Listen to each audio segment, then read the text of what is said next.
Good morning everyone. এখন বাজে সকাল 7টা। শীতের দিনগুলিতে একটু লেট করে ওঠা হয়, তারপরেই মানুষের মতো জটিল প্রকৃতির প্রাণীদের সেই পরিচিত জায়গার সাথে সময় কাটাতে হয়। তাই আমারও এই অভ্যেসের কিছু বিপরীত নয়। তাই টুপি, গামছা ও টুথব্রাশে টুথপেস্ট লাগিয়ে ছুট লাগাতে হয়। বাইরে গিয়ে দেখি এখনো সকালটা কুয়াশাচ্ছন্ন। আমার মতো যারা এখনো পড়াশোনা করে সঠিক গন্তব্যে পৌঁছাতে পারেনি, তাদেরও হয়তো অনেকটা আমারই মতো জীবনযাপন। ইতিমধ্যে কয়েকটি ছাত্রছাত্রী এসে উপস্থিত হয়েছে। এর সাথে সাথেই চোখ পড়লো ফাইল লাগানো গাঁদা গাছগুলির দিকে। অনতি দূরে এখনো কয়েকজন ছাত্রছাত্রী আসছে দেখা যাচ্ছে। কয়েকদিন ধরে শারীরিক কিছু অসুবিধার কারণে ঔষধগুলি খেতে হয়। আবার ওই ঔষধের ফোঁটা গোনার কারণে 1 থেকে 30 পর্যন্ত একে চন্দ্রও পড়তে হয়।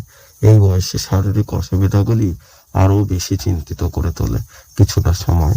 এরপরেই আমার পছন্দের তালিকার একটা খাবার আমি খাই এবং শরীর ভালো রাখতে হালকা উষ্ণ জল পান করেই লেগে পড়ি নিজ কর্মে।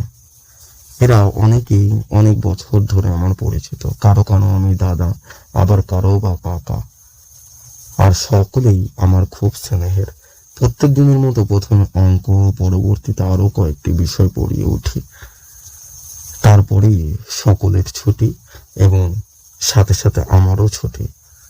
এরপরে পেটুক বাঙালির মতো ঝাঁপিয়ে পড়ি খাবারের পাত্রে। আজ হয়েছে লাউ পাতা বাটা, রুই মাছের ঝোল ও মাছের তেল ভাজা, সব মিলিয়ে এক অনবদ্য সুস্বাদের মিশ্রণ। তরকারির কচুগুলোও বেশ নরম ছিল। তারপর খানিকটা সূর্যের আলো বসে থাকা আর একটু ক্লান্ত শরীরে ঘরে এসেই বিছানাতে শুয়ে পড়া। এর কিছুক্ষণ পরেই স্নানের জল তুলে স্নান সেরেই ব্যস্ত হয়ে পড়ি নিজের পড়াশোনায়। এই বিষয়গুলি অনেকটাই জানা, আবার আগে থেকে একটি ক্লাসও করে রিভাইজ করছিলাম এবং হাইলাইটারের সাথে আমাদের শরীরের কঙ্কালতন্ত্রের আরও একবার পরিচিতি লাভ করছিলাম।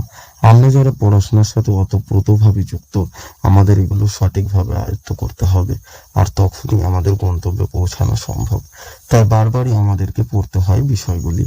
এরপরেই মোটামুটি 2 ঘন্টা পড়ার পর দুপুরের খাবার সেরে একটু বিশ্রাম করতে হয়, না হলে আবার বিকেলে ছাত্রছাত্রী এসে আমার ঘুমের অসুবিধা করে তুলবে। পরক্ষণেই বিকেলের ছাত্রছাত্রীগুলি সমাগম হবে।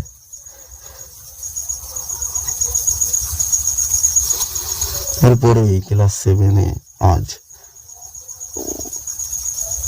প্রত্যেক দিনের মতনই প্রথমে অঙ্ক এবং পরবর্তীতে আরো কয়েকটি বিষয় আমাকে পড়াতে হয় এবং অবশেষে লাইট বুঝিয়ে চললাম বন্ধুরা মিলে দূরের একটি গ্রামে। সেখানে 1 মাস যাবৎ মেলা চলে। যেতে যেতে এক জায়গায় ভলিবল খেলা চলছিল। অবশেষে মেলায় এসে উপস্থিত হলাম। মেলাটি স্বভাবতই অনেকটাই বড়। জায়গাটির নাম শিবনিবাস। রাজা কৃষ্ণচন্দ্র শিব দেবতার উদ্দেশ্যে 3টি মন্দির স্থাপন করে। এটি নদিয়া জেলার কৃষ্ণগঞ্জ মহকুমার একটি গ্রাম। কৃষ্ণনগর থেকে 21 কিমি পূর্বে অবস্থিত। শিবনিবাসের সমৃদ্ধ ইতিহাস ও সাংস্কৃতিক ঐতিহ্যের জন্য পরিচিত। এখানে 3টি মন্দিরের মধ্যে 2টি শিবের উদ্দেশ্যে এবং একটি রাম ও সীতাকে উৎসর্গ করেছে। মন্দিরগুলি নির্মিত হয়েছিল 1954 সালে। এখানে একটি শিবলিঙ্গ এশিয়া মহাদেশের 2য় বৃহত্তম। স্থানীয় ভাষায় এই শিবলিঙ্গটিকে বুড়ো শিব বা পুরাতন শিব নামে ডাকা হয়। পাশেই বয়ে চলেছে চূর্ণী নদী এবং আমরা কোথাও গেলেই বাদাম খেয়ে থাকি। একবার সবাই হাত ধরলেই শেষ। আবার আমরা মেলাটি ঘুরে ফিরে দেখছিলাম। আমাদের মধ্যে একজন রাধাকৃষ্ণের ফ্ল্যাগ লাইট কিনলো, যা দেখতে খুবই সুন্দর। তারপর আমরা বহুল প্রচারিত ঘুগনি খেলাম। এরপরে পৌঁছে গেলাম মেলাটি পরিদর্শন করতে এবং সেখানে দেখতে পেলাম একটি বড় নাগরদোলনা। দেখতে দেখতে সবাই সবাইকে ঠেলাঠেলিও করছিলাম চড়ার জন্য, কিন্তু কারো সাহস হয়ে ওঠেনি শেষ পর্যন্ত। এরপরেই একটা বিষয়ে আমার চোখ গেল। দেখলাম বাচ্চারা এরোপ্লেন চড়ছে। অবশেষে বাড়ি ফেরার সময় প্রকৃতি দেবতা রুষ্ট হলেন এবং বৃষ্টি বর্ষণ করলেন। অর্ধেক ভিজেই গেলাম। পুনরায় বাড়ি ফিরে এসে নিজে কিছু ম্যাথ প্র্যাকটিস করলাম।